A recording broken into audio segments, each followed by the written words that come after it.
What's going on, everyone? You guys already know another installment in the iPhone SE2 saga. So this is the weirdest thing, okay? There's just so many conflicting reports, and the thing is that as you know, I've been covering this thing like crazy. I've been doing so many renders that I should be getting paid per render instead of per video, because I would probably end up getting paid more. But the thing is that we went from even last year, okay? We saw a trend of people wanting an iPhone SE2. Honestly, 2017 was kind of that year, but 2018 last year, we thought it was going to come out. You know, we thought it was going to be this bezel-less thing, something like the iPhone 10, eventually not happening. This year we thought it was going to happen. It's still kind of looking like it's going to happen in WWDC in my opinion. But here's the thing, another report just came out today, and this is from Mac Rumors, but again, probably some other people reported it first, so give credit where credit is due, but I am reading this from Mac Rumors. And the title of this article, okay, is Apple reportedly plans to launch revised 4.7-inch iPhone 8 in March of 2020 to boost share of mid-tier smartphone market. Now, from reading this, I immediately thought, okay, that's just like a iPhone 8. They're probably going to just resell the iPhone 8, maybe put a new chipset in or whatever.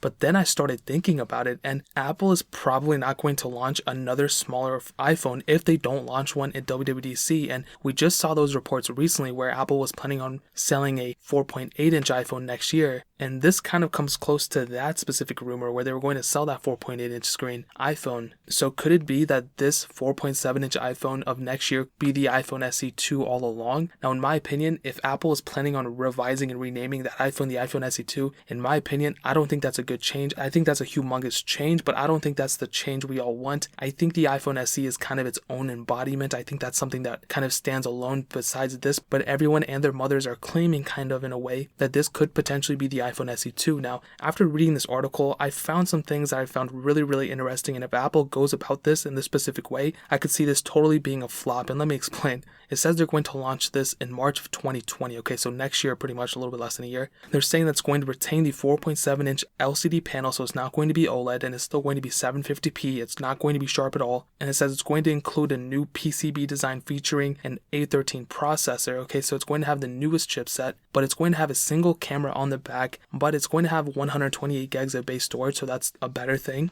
But then they say the price tag of it, or what it could potentially be at, and they say this thing is going to be priced around $649. Now, again, this is all rumor, you should not take this per fact, but if that is the case, that would be the dumbest thing Apple could ever do. Why would they sell an iPhone that is, in my opinion, kind of outdated? I mean, we first saw this design of this specific body in 2014 with the iPhone 6, but we've always had that home button display for so many years now, dude. Like, it's an old-fashioned, thick bezels. Nobody's really making phones like this anymore. If Apple's going to make something like this, they cannot position this price tag at $649. That is way too much money for a phone that just has the newest chipset in it. They're probably going to keep the same camera inside of it, so it really makes no point. And even going further than that, in 2020, the iPhone XR of 2018 is going to be much cheaper in the used market. So why would you not just end up buying an iPhone XR, which is going to be way less than $649? It's probably going to be around $500, probably less than $500 at the time. You'll be able to save more money and potentially get a better phone. I know the A13 processor versus A12, but in my opinion, that's kind of the same thing with the A11 versus A12 when I said the iPhone 10 is a better phone than the XR, and I still stand by that. So in my opinion, if this is the iPhone SE2, if this is the new installment, I honestly don't think it's good enough. If somebody from Apple is listening,